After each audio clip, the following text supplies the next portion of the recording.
Hi, I'm Rebecca Sweet, and I've been designing gardens for a long time. And one thing that I've noticed is that a lot of times people aren't sure quite where to place a focal point container within their garden bed.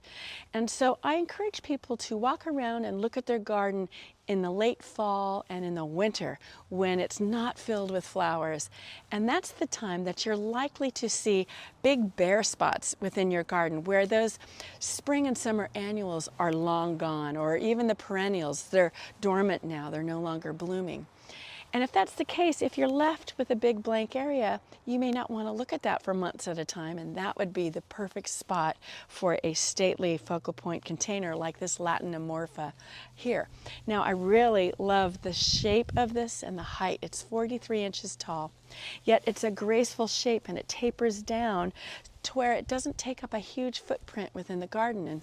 And why I like that is because it still gives me plenty of space to plant annuals and perennials once warmer weather arrives. So go out now when it's colder weather and see if there's a blank spot where you can add a beautiful focal point container.